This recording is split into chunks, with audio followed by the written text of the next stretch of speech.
inhib-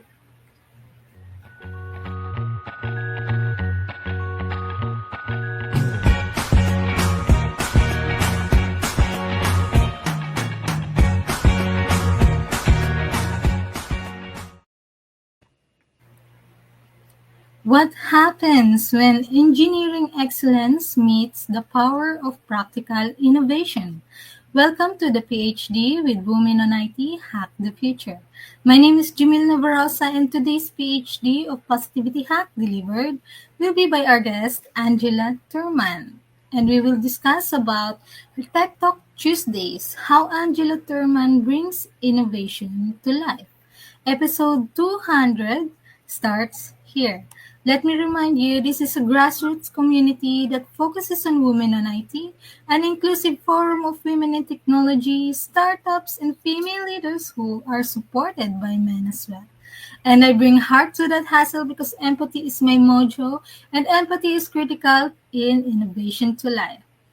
Before we start our discussion, I want to take a moment to shine a spotlight on these some incredible achievements from our community. Huge congratulations to the successful event of Women in Tech Summit Kenya 2025 by Tambua Women in Tech. Congratulations to the speakers, partners, sponsors, and attendees for bringing your energy and passion. Here's to the momentum, the magic, and many more transformative moments ahead. Cheers to Ivana Kasivica on becoming an official Google developer expert in Flutter and Dart. Such incredible milestone and so well deserved. Your passion, consistency, and dedication have truly paid off. Here's to your continued impact, innovation, and leadership in the tech world. Before we begin, I want to take a moment to pay tribute to our former guest. Our hearts are heavy as we extend our deepest condolences to the husband, family, friends, and loved ones of Cassandra Sear. Cassandra was an extraordinary leader and a valued guest of Positivity Hack Delivered, episode 151, and we remain grateful for the insight and warmth she shared with our community. When our founder, Beata Yang, met Cassandra in July 2024 for a unique episode of Positivity Hack Delivered, recorded at the iconic New York Stock Exchange, her authenticity, kindness, and commitment to uplifting others, especially women in finance, were immediately felt. Her presence left a lasting impact on all of us. As head of international capital markets as the NYSE and president of CEO of Women in Financial Markets, Cassandra shaped global finance with vision, dedication, and a passion for empowering others. Her legacy extends far beyond her accomplishments. It lives in the people and communities she championed. Cassandra passing leaves a profound void, but her leadership, generosity, and spirit will continue to inspire. May her memory bring comfort to all who loved her. Thank you, Cassandra, for being an inspiring model. Now let's go back to our topic, Tech Talk Tuesdays, how Angela Thurman bring innovation to life. Join us for an inspiring positivity hack delivered with Angela Thurman, founder of Thurman Co. Engineering, PMP, Lean Master, and the creator behind the Tech Talk Tuesdays series. Angela brings unparalleled depth and clarity to some of today's most complex technical challenges, drawing from a career that spans NASA's International Space Station program. Wow. Telecom, network design, global aerospace supplier programs for Boeing and Airbus, and leadership in clean aviation and climate tech. In this conversation, we will explore how Angela blends structure, strategy, and storytelling to demystify innovation, why clarity is essential in high-stakes environment, and how small, actionable insights can spark transformative change across industries. Whether you're a leader, innovator, or a lifelong learner, this episode will inspire you to rethink how practical tech wisdom can shape the future of work. Please join me giving a warm welcome. Welcome, Cassandra. Angela, sorry, Angela. Thank you so much for joining us. And to start, where in the world are you today? Hi, Jamila. I'm in Houston, Texas, in the U.S. Oh, that's very nice. And Um, welcome to the show. And Thank you. to start, your career spans incredible environments from International Space Station program at NASA to global aerospace. What's the one early project that changed how you tackle tough tech problems? Oh goodness, there have been so many because my career has had many different sectors. Um, but gosh, I would say the telecom industry really helped me forge my career um, um, as both as an engineer and as a program manager. And I had the opportunity to work on so many different kinds of projects in the telecom industry, both in planning, network planning, optimization, and as an engineer, building out the fiber optic infrastructure of the Williams network. And then later, when I was with Sprint, um, building data centers, decommissioning parts of networks that had been acquired by Sprint, and old technology, decommissioning that old technology that was no longer relevant, and also building out the Sprint um, network for mobile communications. What was the single biggest level up moment in your professional journey where you learned the most profound lesson about yourself and your capabilities? Oh goodness.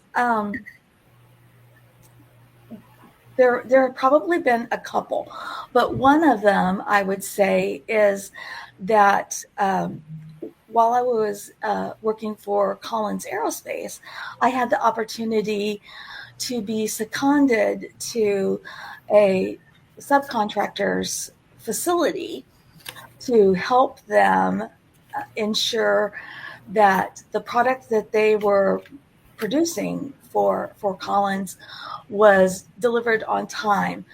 So we had to. This was a development program for Bombardier, and it was a revolutionary product.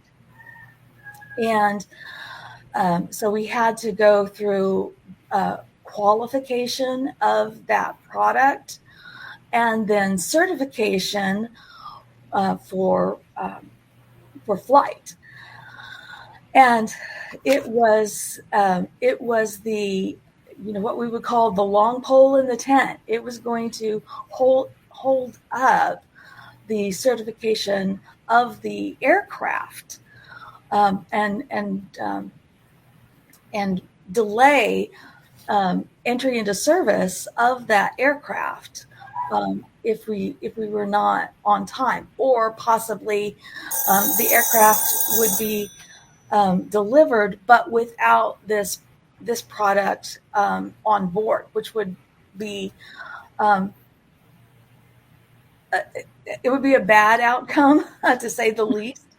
So I was selected and sent to Montreal, as it happened, to help this supplier implement a rigorous project management program to ensure that both software and hardware certification and all of the testing supporting certification was completed. And so that required daily stand-up meetings, reporting back to headquarters at Collins, and just generally lighting a fire under the supplier to make sure that everything was performed. And what I thought was going to be a 2-week assignment actually turned into a 3-month assignment. But it was all good, and I developed some good friendships, and really established a relationship with the supplier, and just you know ultimately it had a great outcome, and it helped show my employer that I was capable of much more, because while I was on site at this supplier for this special project, I was still performing my regular duties. So yeah, that was a great time that I reflect back on with a lot of pride. Oh, that's very nice. And multitasking. Wow. And um, moving from designing network systems to leading in clean innovation and climate tech is a huge leap. What inspired you that pivotal shift toward environmental innovation? And what was the core motivation that led you to start Thurman Co? So so I have been with Collins for over 10 years, but in 2020, with COVID, people just they weren't traveling as much, and production for most aircraft lines um, was diminished, and eventually even Boeing shut down production of the 787. And so at the end of 2020, I found myself looking for a new job. I wasn't sure what it was I wanted to do, but I decided to open my own consulting business. And here in Houston, we've got a lot of aerospace, we've got a lot of petrochemical, pharmaceutical. There's a lot of opportunity here. And so that's the reason I started my own consulting business. And one of my clients is the High Sky Society, which is a nonprofit um, that is focused on the education of it's for the education of hydrogen fueled aviation. And then also through the Women in Manufacturing organization, I was introduced to the climate environment, and was asked to be a mentor for that group. Mhm. How do you define innovation in such diverse environments? And has your definition changed over time as you move from large organizations to your own firm? Um, no, I think that there's opportunity for innovation everywhere. I mean, personally, I try to make fresh uh, ideas, and incorporate new innovations into my daily work, by being aware of new tools that are coming out. Some of them may employ AI, some of them may not, but always have a mindset of being open to constant learning. And as a PMP, I'm required to maintain at least 60 hours of learning every 3 years to maintain my PMP status. But I do much more than that, just on a personal level, personal satisfaction. So that was really what was the impetus for these Tech Talk Tuesday short form videos on LinkedIn. It was just my way of giving back to my community. It's kind of those, hey, did you know you could do this? And just like sharing with a friend that here's something cool I learned, or I found this week, and I want to share that with my community in hopes that they'll benefit from some new thing that I've found. Like, hey, this app is in Microsoft Office 365, and if I'm already paying for Office 365 and it includes this capability, why would I pay for some other application that duplicates that capability? So just fun things like that. So, um, speaking of Tech Talk Tuesdays, how do you decide which complex topic can be distilled into such an impactful, short 3 to 5 video format? So I am a huge advocate of Airtable, which is a remarkable tool. It's low code, no code. It's basically, I mean, it starts out as a database, but it has much more capability beyond that. And so whenever I find something, think of something, I just plop it into Airtable, and I have this database of, oh, one day I'm going to do a Tech Talk Tuesday video about this, and so I've got this long list of things, and eventually those ideas find their way into a Tech Talk Tuesday video. For our listeners who love to learn, how do the longer form content on your blog and the short Tech Talk Tuesdays videos complement each other in how you deliver value?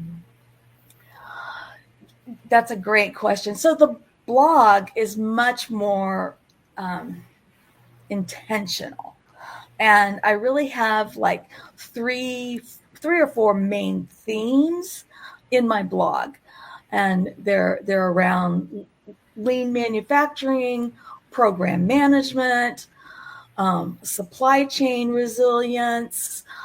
There's probably a fourth, but I can't think of it right now.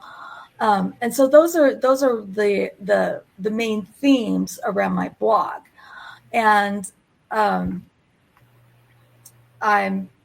there's just constantly new thoughts around that. I read a lot, and I'll take something I read and put it into ChatGPT, come up with my, add my own voice to that, my own thoughts to that. But, I'm not ashamed to say that I start out with ChatGPT. It definitely gives me an outline, a good format to start with. But, it's pretty easy to create some content on a weekly basis. I try to post the blog every week. Some weeks I miss, but it's pretty amazing that you can write. I love to write, so you can write 600, 700 words definitely within an hour. I mean, that's just like 3 pages. So, and it's something that I think I can share, my observations, and it also helps people understand, where I'm coming from. It helps define a little bit about my perspective on things. Mm-hmm. So I like to do that. Mm-hmm. Is it okay if you give us some example, to give our audience something immediately useful? If you could only leave them with one practical, high-impact tech or productivity hack today, something Okay. they could use before the week is over, what would it be? Okay, great. So yesterday's Tech Talk was a really good productivity hack, and very, very easy to implement. So think about how many times are you invited to a meeting You get a meeting request via email, and all it contains is like the Zoom information or the Teams meeting link, something like that. And you've got no idea why you're being invited to this meeting or what it's about. So yesterday I did a tech talk on using the PAL format for your meeting invitations. And PAL stands for Purpose, Agenda, Logistics. So when you're going to create a meeting invitation, give the purpose. Why are we having this meeting? Why are we having a meeting instead of just sending the information via email? And then agenda. Give an abbreviated agenda. What are you going to talk about in this meeting? And then logistics. Are you going to have a virtual meeting? So you would provide the Zoom or Google Meet or Teams information to join the meeting? Or is this an in-person meeting? Do you need to come to a specific conference room or so forth? And if you just provide that limited amount of information, you'll convey so much to your meeting invitees so they can understand, why am I being invited to yet another meeting, and do I actually need to attend? And if so, how can I prepare so that I'm better informed when I show up to this meeting?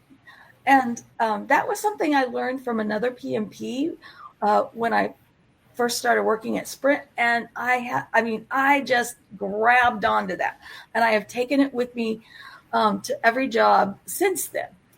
And I just think that is so. Number one, it's gracious, it's kind, and if everyone would do that, I think that our meetings would be so much more effective. And it's simple. It's super, super easy. That's very nice. And AI is everywhere. So, but many listeners still feel intimidated. What's the easiest, lowest stakes way they can start incorporating AI into their daily workflow right now? I would say to choose one GPT or LLM, whether it's Claude, ChatGPT, Llama. Just choose one and begin to play around with it. See what it can do for you. Explore. Recognize that it's not everything. It's not, going to do everything for you, but it can do a lot of research.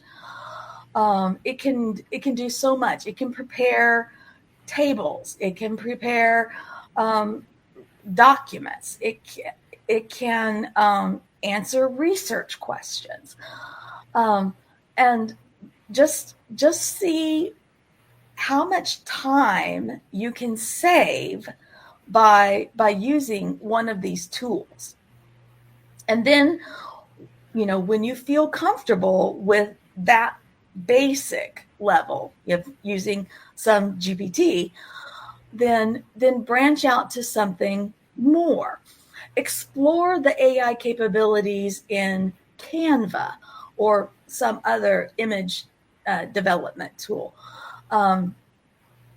When I think about the hours I used to spend creating PowerPoint decks, it just gives me grief, because now I can create much better slide decks in Canva or Gamma than I ever did in the past. They're much nicer visually, and I can create them in minutes compared to days. So try to explore that. If you're creating social media content, you can do that in minutes. And I would also say, some of these some of these tools you can actually view the prompts of previously created content. I think Sora is great for this. You can look at the prompt that was used to create some of these beautiful uh, images or videos, and you can teach yourself prompt engineering by doing that. And you can train yourself to create better prompts for the tools that you're using. Speaking of tools, when a leader brings a new tech tool or innovation to a team that is resistant to change, what is the best first step they should take to ensure acceptance and adoption?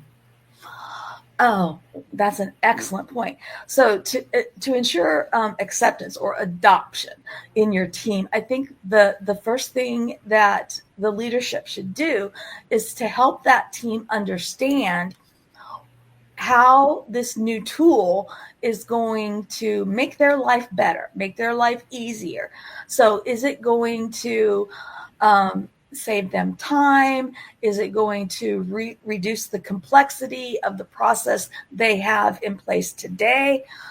It should not be about saving the company money, but it should be about the benefit the to the team, the benefits to those people who are actually going to be using the tool. And if you can't make a use case for the team members, they aren't going to care, and they'll be less likely to use the tool, to adopt the tool. So that's why it's so important to consider the um, the implementation from their perspective. Besides clean innovation and climate work, what new technology are you personally most excited about right now, and why should professionals be watching it? So yesterday, I actually did a podcast on semiconductor technology and the Chips Act and the um, the the the build out of new fabrication chips fabrication factories across the U.S. And I'm really, really excited to see this happen. And when we see the the influx of $1 trillion of both government funding and private sector funding for the creation of new uh, semiconductor fabrication factories and more across the U.S. That just really, really excites me because it's going to make our supply chain more resilient. It's going to bring new jobs, which is a fantastic opportunity. It's also going to secure the technology for many, many important uh, defense, security, and just our our manufacturing um, rights here in the United States. And I love the fact that we're returning that technology to its origins. I mean, when we consider the fact that the transistor was invented in the US. So let's keep that intellectual property and the advances that this is going to bring. Let's keep that here in the US. So I love that. But just the fact that it's going to make the supply chain so much more resilient when we consider the fact that everything is digital these days.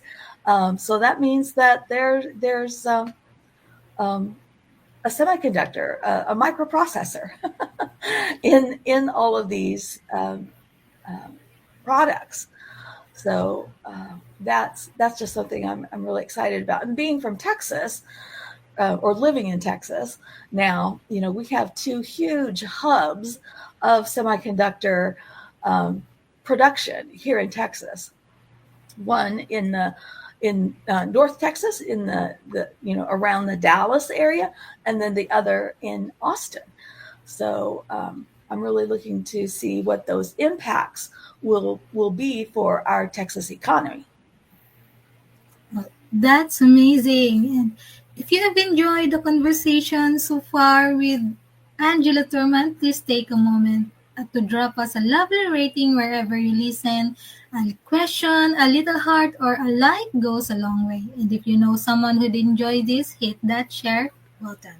So, Angela, what are the top three soft skills all career-driven females should be actively developing? And what encouragement would you give technical leaders who are hesitant to step out and start sharing their knowledge publicly? Okay, so three top skills. I would think listening, definitely. Um, there's a difference between hearing and listening, and so I think that listening is one. Empathy would be another, because we need to be able to put ourselves into the other's shoes, and to consider the other person's um, perspective. And then third, maybe um,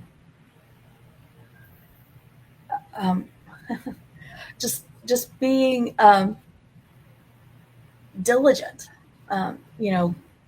not giving up at the first failure, because a lot of things are difficult, and we need to be diligent and to see them through, um, to win the rewards.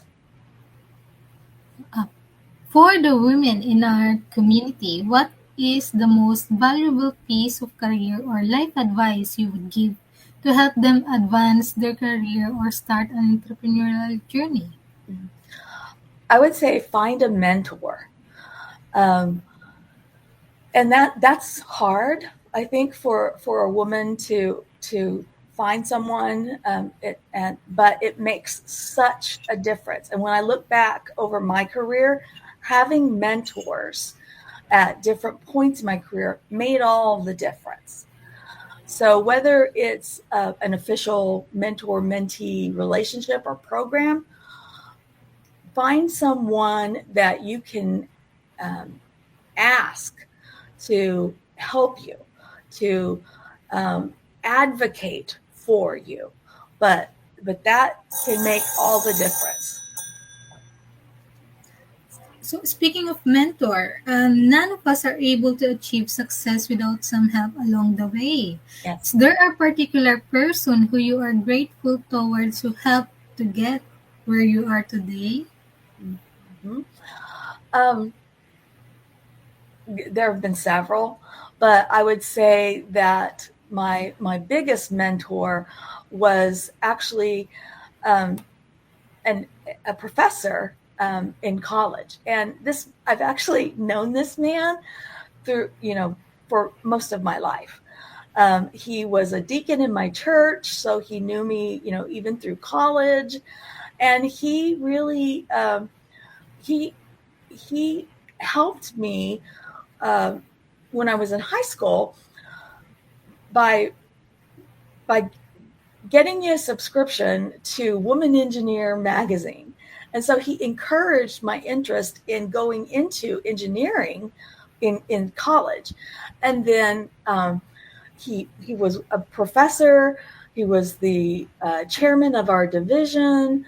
Um, and he was more than just a professor. He was a mentor. He was someone I could go to when I had any kind of struggles. And um, and then even after I graduated, he continued to track my career and support me, encourage me. And I would say that he was probably the greatest mentor I ever had. Oh, that's very nice and very sweet. And also, you have, of course, your works, and you hold a lot of certifications, and you know, just I have a mentor because Beata, and I kind of miss him.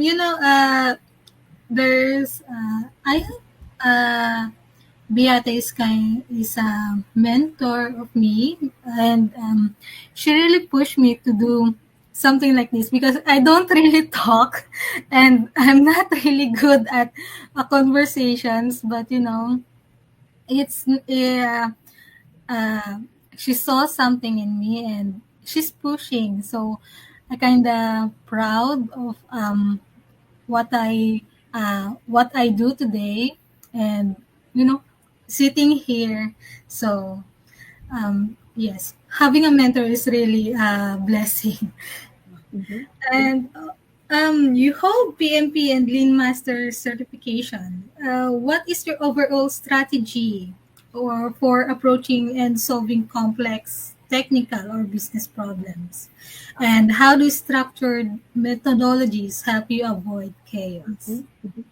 So, as a Six Sigma practitioner as well, my my approach to solving complex problems is to follow the DMAIC format. So DMAIC stands for define, measure, analyze, improve, and control. So you break down the problem, you define what it is, and then you determine what it is you want to measure. So what are the results that you want to see um, as you resolve this problem? And then you're analyzing, you're trying to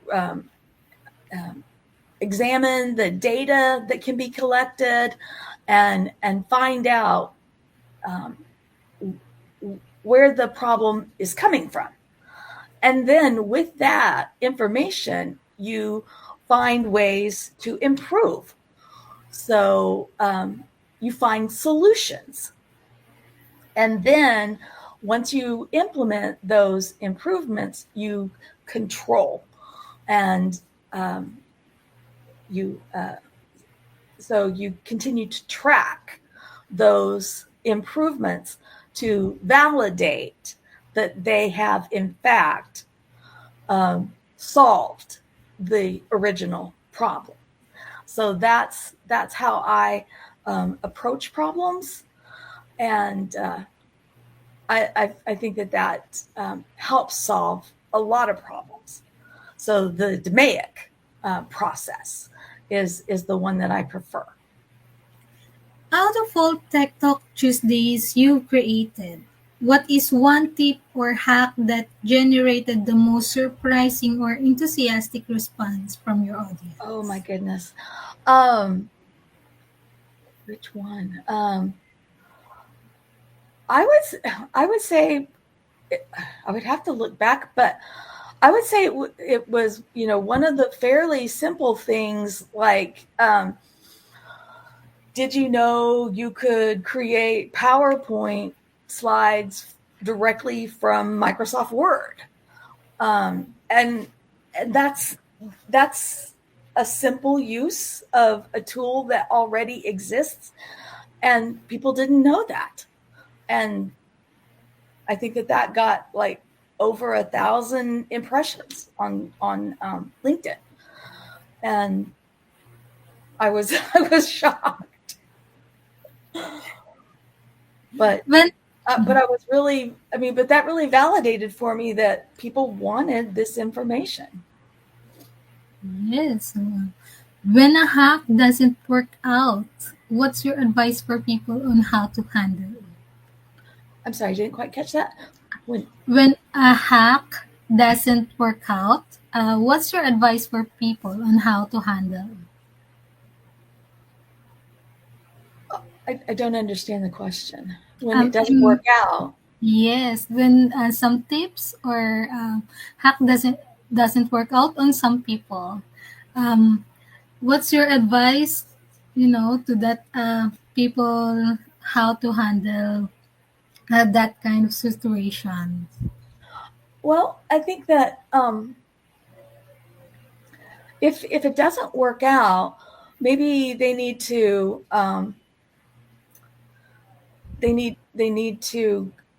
explore additional information about how the tool is used, or um, there may be something wrong with their computer settings.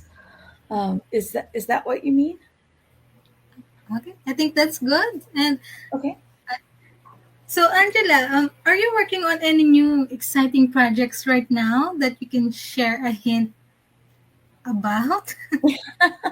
Well, I'll just say that I do support three AI thought leaders with contract management, and so um, through that, I'm constantly being made aware of new advances in AI technology, and that really feeds my thirst for knowledge in the field of AI.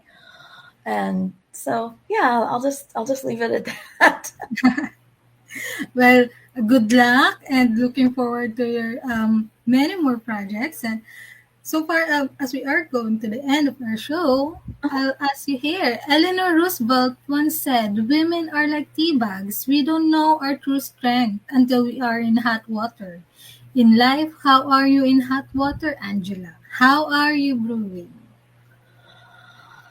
um, I am a person that when I'm in hot water, I tend to um, work. I tend to throw myself into my work and explore um, additional opportunities. I I I definitely look for support from my close network of best friends. Um, but that's probably how I would define myself, and that's where I draw my strength. I think also is the support of a very close network, and then also by um, by turning to work. What is the number one book you can sit and think, oh, I wish I read before I started my career? Um, so there's a book by Angela Duckworth called Grit: The Power of Passion and Perseverance. And this came out in 2016. So I read it, gosh, probably in about 2021 as a part of a book club through the Texas chapter of Women in Manufacturing. And I definitely wish that it had been available much earlier in my career, because it just conveyed so much about what it meant to to have grit, and to be um, to persevere, and through times of difficulty, or at times of when you really needed to put forth your best effort. And that was a really, really good book, and it had just the message that it conveyed, and I could relate to that. I definitely could relate to that. And that goes to our PhD bookshelves. Mhm. Let's imagine that you could meet anyone in the world for a private breakfast. Who would it be and where would you choose to meet? Well, I had to think about this one for quite a while, and I would definitely want to meet with Gene Kranz. So he is the iconic flight director from the Apollo era.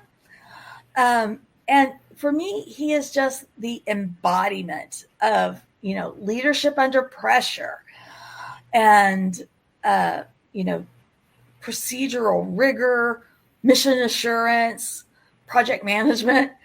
And I could definitely spend days talking to him. And I would like to just, say, hey, let's meet up at Denny's for breakfast and just pick his brain and say, what was it really like? And and tell me some of your golden nuggets. Because I mean, for me that would just be fantastic. Yes. Gene And Kranz. Yeah. yes. I think a And lot of people are surprised that he's still around, but yeah, he oh, is. and lastly, can you please give us your favorite life lesson quote? Oh, my favorite life lesson quote. Okay. I think if I could sum it up, great things grow from steady courage. So this is not the loud kind that's just in your face, but the kind that keeps showing up and doing the work and believing in the purpose behind it. So that's what we have to do. We just have to show up, slow and steady, keep your head down, do the work. And that's it from 200 of the PhD live stream. Thank you so much to our guest, Angela Thurman. And to stay updated and ensure you never miss a positivity hack delivered, follow Women on IT and turn on notifications to be alerted once a video has been released. And next week, tune in next week for our new episode of Positivity Hack Delivered. And thank you to our fabulous team, AJ, Desiree, and Herminia. So, as always, our positivity quote comes from positive thinking only and goes look for something positive in each day. Even if some days you have to look a little harder. Today is your day. Hack the future. Hack the positivity you want. Thank you.